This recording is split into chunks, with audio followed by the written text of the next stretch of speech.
Ayan guys, Bulgari po siya. Pero kaya lang, ang masasabi ko lang dito, kasi nga is plastic tong kanyang, hindi siya leather plastic. Plastic siya. Medyo marupok siya. Ayan guys, nakikita nyo.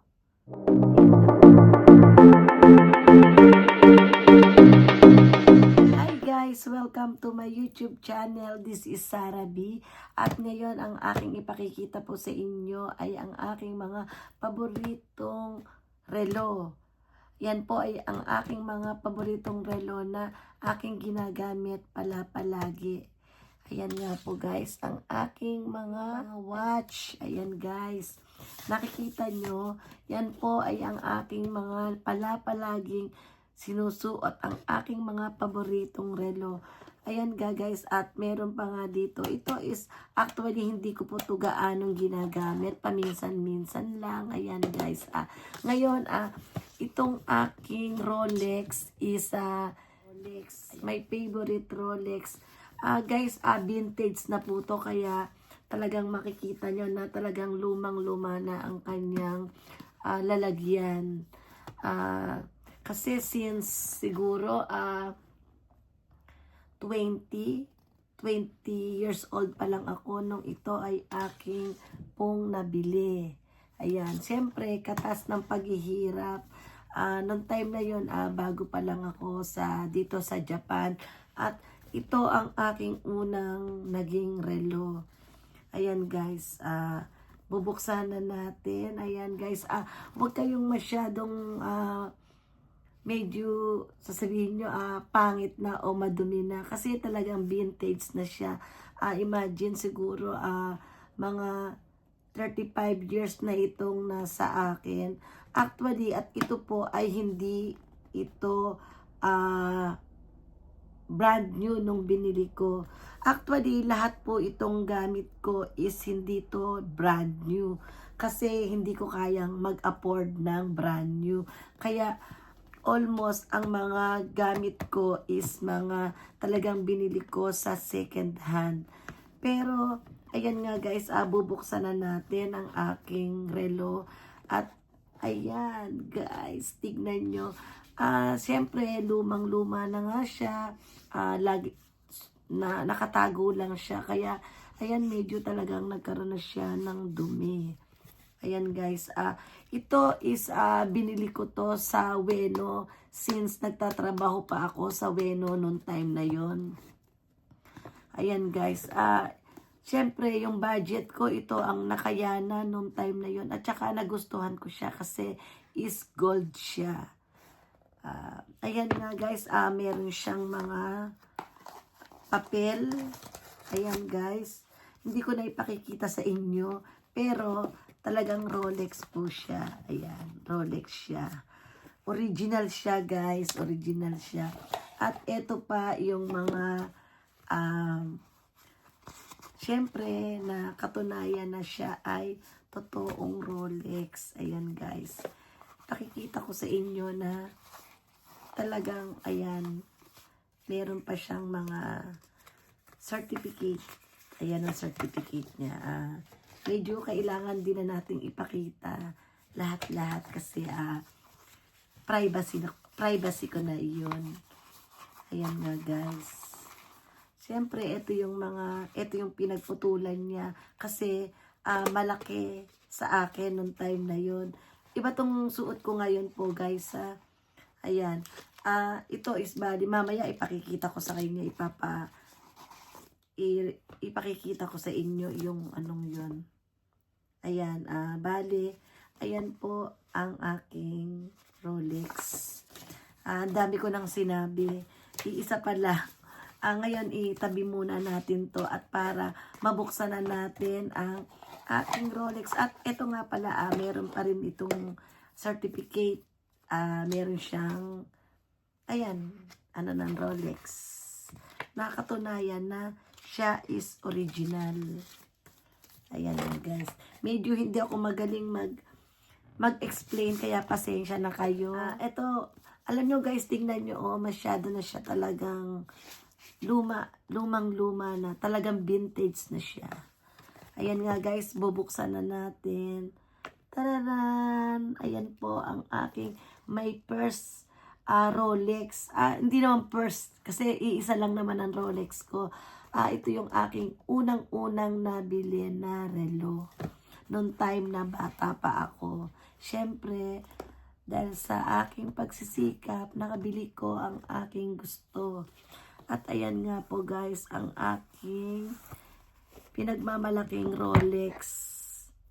Ayan guys, nakikita nyo ba? Ayan po. Ayan ang aking Rolex. Ito ay pina-overall ko na siguro mga 7 years ago. Hanggang ngayon hindi ko na ulit.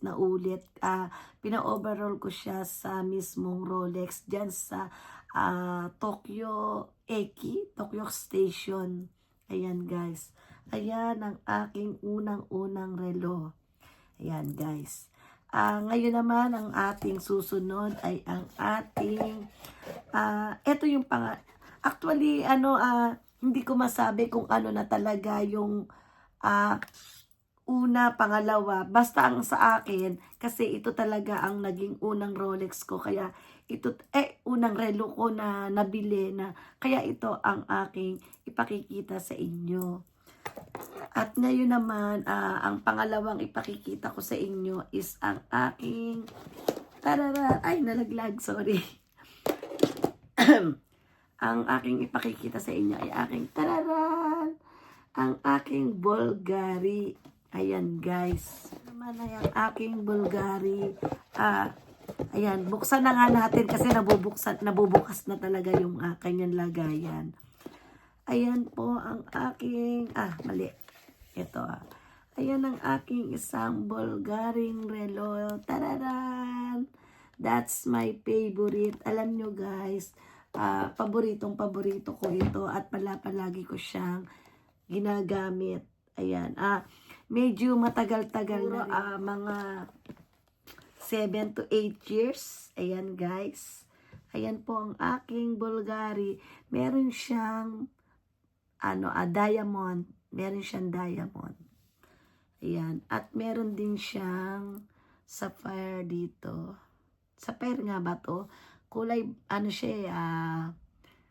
kulay violet. Ayan. At syempre, ayan nga po guys, tignan nyo. Tama ba? Ayan. Ganito ata. Ayan. Yan ang aking Bulgari. Tapos ngayon, syempre, meron din siyang mga, syempre, para masabing original, meron siyang mga papel. Ayan. Nakatunayan siya is original. Tapos, ito rin yung kanyang pinagputulan kasi nung time na binili siya is malaki sa akin. Kaya, syempre, nakatago lang siya dito. Ayan. Tapos, ito naman yung kanyang, ayan, katunayan na siya ay original na Bulgari. Ayan, guys. Ayan. Na hindi natin na talagang original siya ng Bulgari. Ayan.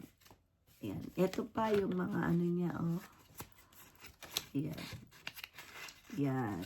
Yan ang katunayan na talagang siya is original na Bulgari. Hindi siya second hand na binili. Hindi siya second hand.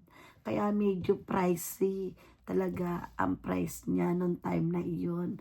Pero siguro sa ngayon, medyo mas mahal siya ngayon kasi tumaas na talaga ang value ng Bulgari. Ayan guys. Likpit muna natin siya. Ang susunod naman natin ngayon is ang aking paborito ko rin to guys. Alam nyo ba, lagi-lagi ko rin tong ginagamit. Ayan, kasi alam nyo guys, actually second hand lang to at nabili ko to sa Ibaraki. Ayan guys. Kasi talaga nung time na yun, naghahanap talaga ako ng Chanel. Kaya, hanap ng white Chanel. Sa second hand lang kasi medyo talagang mahal talaga ang original. or hindi original, ang bumili ka sa store ng Chanel na watch. Kaya, ayan guys, nakakita ako tamang-tama. Nagpunta ako ng Ibaraki at nabili ko po to, nakita ko to. Yan, tingnan nyo guys. Ayan. Siguro, kung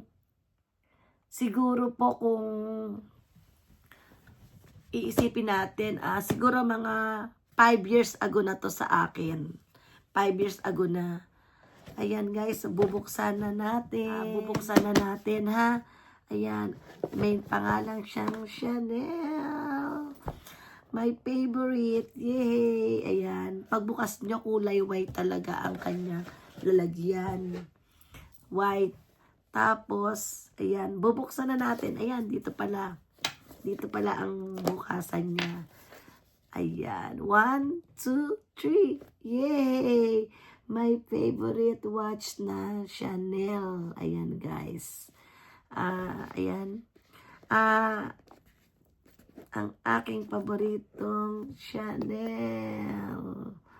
Ito po is nabili ko din na second hand sa Ibaraki. Sa Ibaraki ko po iyan nabili. Ayan, guys. Ngayon, guys, actually, itong Chanel na to is pangalawa ko na tong Chanel. Kasi, ayan nga guys, bali ito is pangalawang Chanel watch ko na. Kasi nung time na naghahanap ako ng white Chanel, nakakita ako ng walang diamond sa loob. Nung time na yun, nagpunta ako sa isang second hand store at actually, hindi naka-display yung Chanel na yun. Tapos, sinabi ko dun sa nagtitinda na naghahanap ako ng Chanel watch. Ngayon, ang sabi niya sa akin, ay, tama-tama, may dumating. Kaya lang, walang diamond. Ngayon, tinignan ko yung relo. Pero, nung time na yun, walang box yun. Ngayon, ang ginawa ko, talagang gustong-gusto ko siya. Sige, kahit na walang walang diamond, okay lang. Kaya binili ko siya. And then, ngayon, nung mga nakalipas ang ilang taon, nagpunta ako ng Ibaraki, nakita ko nga ito. Kasi, at tapos, kumpleto pa siya. May guarantee rin to may guarantee. Ito po yung guarantee niya. Ito yung aking watch. At tapos, meron din siyang ano ba yan? Tawag dito. Ayan. Meron siyang,